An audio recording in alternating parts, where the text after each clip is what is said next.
So thank you so much, Chip, for that warm introduction, and thank you, Roger, for inviting me to be here and for your leadership of RAA. I see a number of familiar faces in the audience, and I really appreciate your warm welcome and hospitality, even the people who greeted me in the foyer last night as I was coming in the hotel. I understand that in terms of planning for your annual conference, the site selection was Roger's first as president, as he mentioned, and I think it's fitting that you've chosen Milwaukee as the venue, not only because it's a hub for one of your member airlines, but because Mitchell is ranked as one of America's best airports. And that just goes to prove that you don't have to be big to be great. The men and women of the regional airlines prove day in and day out that the same principles apply to your industry. The challenges that you face in your daily operations may be different, and in some respects, more difficult than those faced by your mainline partners. But I know that many of you in this room are working tirelessly to continue to provide safe and reliable transportation. And that's not just anecdotal. The airline industry as a whole has never been safer. The rate of fatal accidents involving Part 121 carriers today is half of what it was 10 years ago. And these safety improvements come at an especially important time because as regional carriers, you have never been a more important part of the industry. As you know, regionals just recently eclipsed mainlines as the carrier of more than half of the departures in the United States.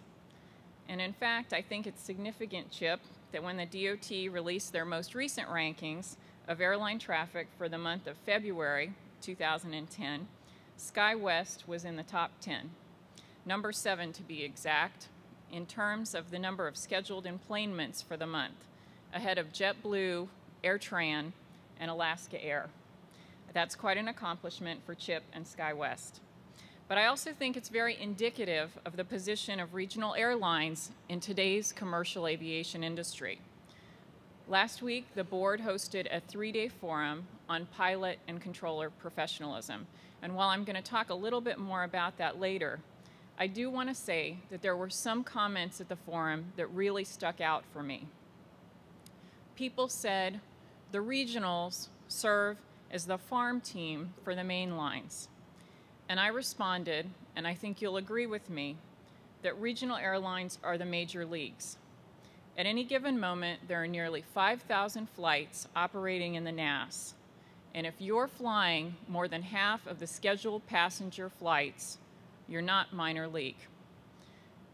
It's remarkable how far this industry has come. Despite the post-9/11 challenges and the economic crisis of the last few years, the industry continues to demonstrate its resilience. And yet, despite the significant strides that we've all made in safety, and I know everyone here can agree that we can do more.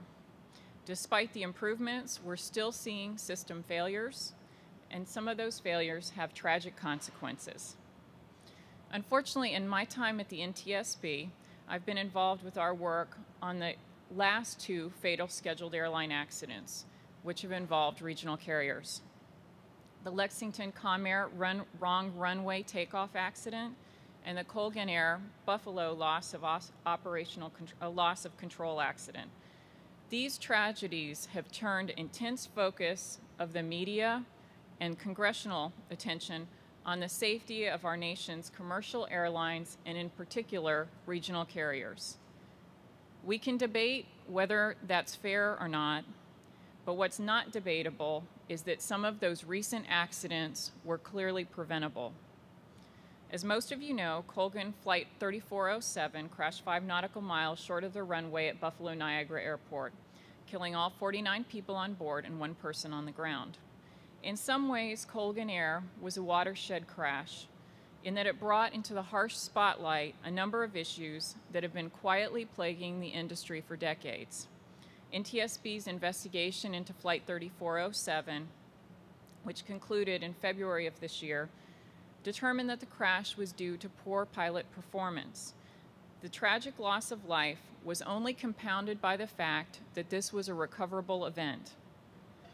And even while the NTSB was still gathering the facts, you know very well that the media, the Congress, and even the family members of the victims raised some questions about the industry.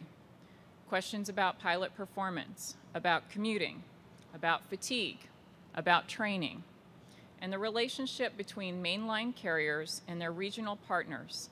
All of those issues have been part of the congressional and safety board investigations as well as the public dialogue. From the safety board's perspective, our investigation revealed a number of issues in that accident that have been a concern to the safety board for many years.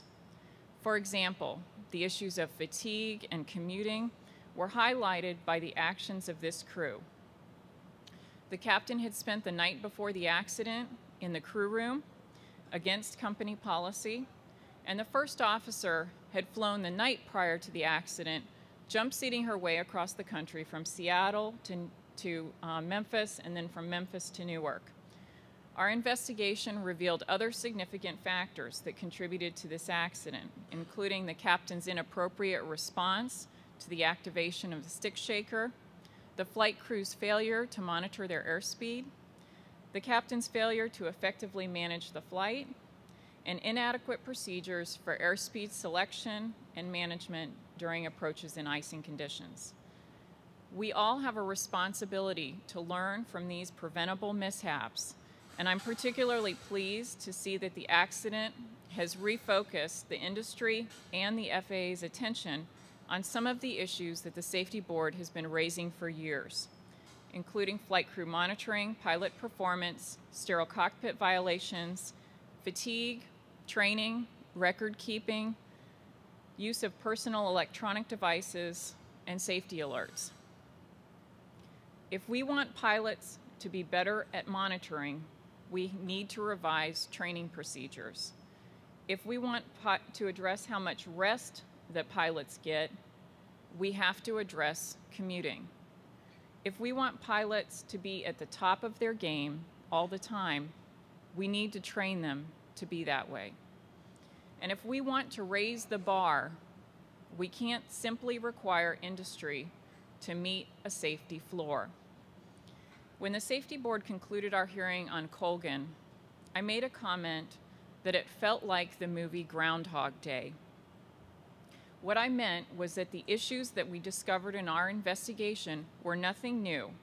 We've long known about them, and in fact, the NTSB had long-standing recommendations which were not acted upon on these issues. As some of you all know, I took some heat for that comment, but I stand by it.